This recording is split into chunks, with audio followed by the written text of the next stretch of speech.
प्यारे बच्चों, आज हम कक्षा तीसरी के अंग्रेजी से लेसन 4 हेलो हेलो पार्ट पढ़ने वाले हैं, जिसमें हमने देखा है कि हम जो गुड मॉर्निंग गुड इवनिंग कहते हैं अपने दोस्तों को, सर को, मैडम को, तो इसी के बारे में इस पार्ट में बताया गया है। और किस टाइम में गुड मॉर्निंग कहना है, किस टाइम में गुड आफ्टरनून कहना है, इसके बारे में बताया हुआ है। तो चलिए शुरू करते हैं lesson 4 hello hello. Good morning when it's morning. Good afternoon after midday. Good evening when it's eve. Good morning to the sunshine. Good evening to the sunset.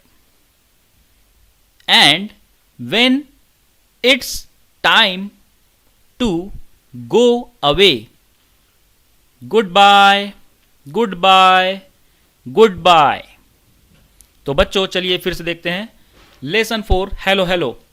Good morning when it's morning. Good afternoon after midday. Good evening when it's ewe.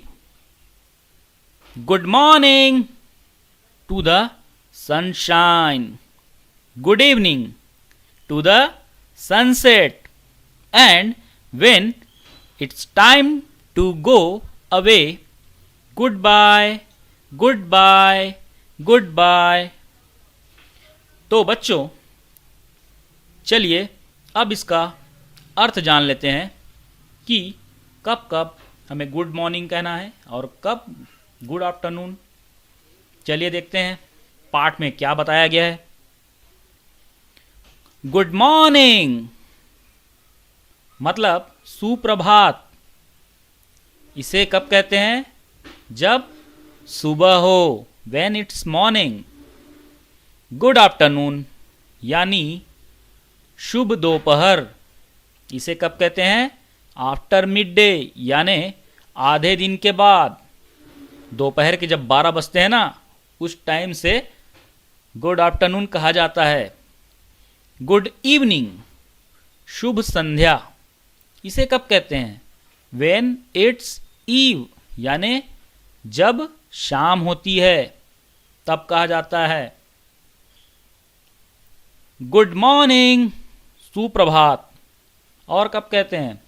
To the sunshine जब सूर्योदय होता रहता है ना, उस समय यानी जब सूरज निकलता है।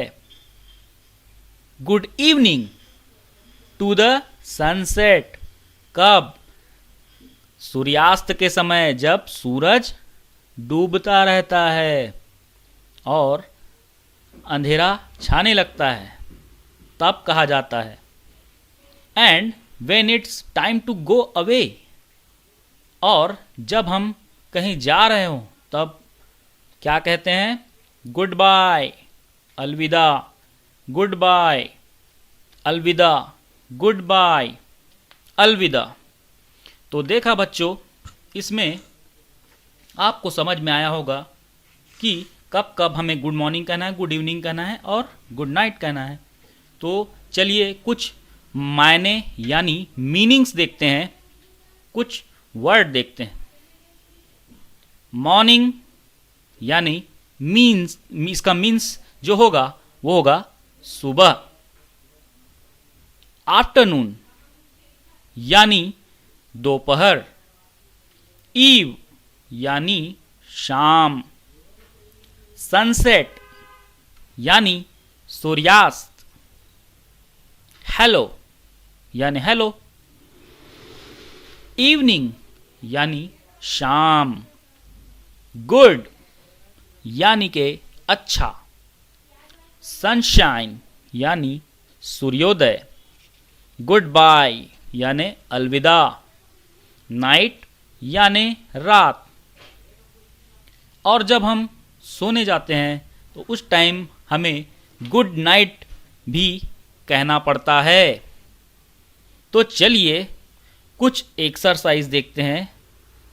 Learn to tell the time. बच्चों, मैं आपको एक बात बताना चाहूँगा।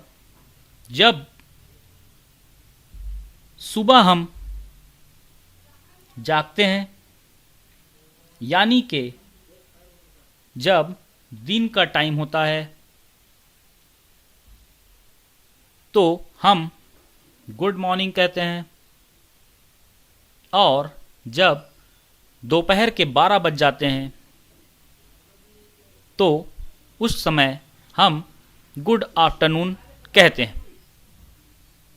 और जब शाम का समय होता है तब गुड इवनिंग कहते हैं और रात में गुड नाइट। तो जब आप घड़ी को देखेंगे उसके बेस में बताएंगे कि आपको वहाँ पर क्या कहना है। तो इस पार्ट के एक्सरसाइज में पहला नंबर का जो एक्सरसाइज है वो क्या कह रहा है? What will you say to greet someone? तुम जब किसी का अभिवादन करोगे तो उसके लिए क्या कहोगे? पहला, इन द मॉर्निंग, सुबह में क्या कहोगे? Good morning. दूसरा, इन द इवनिंग में क्या कहोगे? शाम के समय गुड इवनिंग। तीसरा, इन द आफ्टरनून, दोपहर के समय क्या कहोगे? Good afternoon. चलिए आगे बढ़ते हैं। इसका दूसरा एक्सरसाइज है What will be the greetings for the time in the clocks? Put the correct number of the greetings below the clocks. तो बच्चों, पहला चित्र में 3 बजा हुआ है, 3 PM या 3 o'clock। तो उस समय क्या कहोगे? Good afternoon. और जब 5 AM यानी सुबह के 5 बजे है तो गुड मॉर्निंग। और सुबह के 11 बजे हैं तो गुड मॉर्निंग। शाम के 7 बजे हैं तब गुड इवनिंग। और दोपहर के 2 बजे हैं तब गुड आफ्टरनून। ठीक है बच्चों, चलिए आप ये सब समझ गए होंगे। थोड़ा सा आगे बढ़ते हैं। और कभी भी जब हम बजे का इस्तेमाल करते हैं, इतने बजे, तो उसमें हमको ओ क्लॉक कहना पड़ता है। जैसे आपके एक्सरसाइज 4, 5 और 6 में ये सब दिखाया हुआ है। तो आप कह सकते हैं इट इज़ 2 o'clock। अगर 2 बजे हैं तो इट इज़ 2 o'clock। 3 बजे हैं तो इट इज़ 3 o'clock। 12 बजे हैं तो इट इज़ 12 o'clock।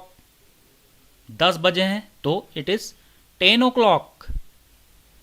7 बजे हैं तो इट इज़ 7 o'clock। ठीक है बच्चों, ये तात्कालिक रूप में उसी समय बताने के लिए इस्तेमाल किया जाता है ओ क्लॉक का। और जब आप सुबह और दोपहर के बाद का बताना चाहेंगे तो आपको 2 अलग अलग वर्ड इस्तेमाल करने होंगे, जैसा आपने इस पार्ट में देखा होगा। पहला है AM और दूसरा है PM। दोपहर के 12 बजने से पहले तक आप AM शब्द का इस्तेमाल कर सकते हैं।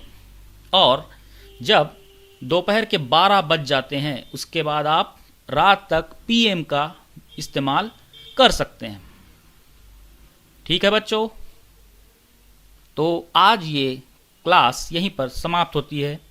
तो मिलते हैं अगले क्लास में, तब तक के लिए बाय बाय।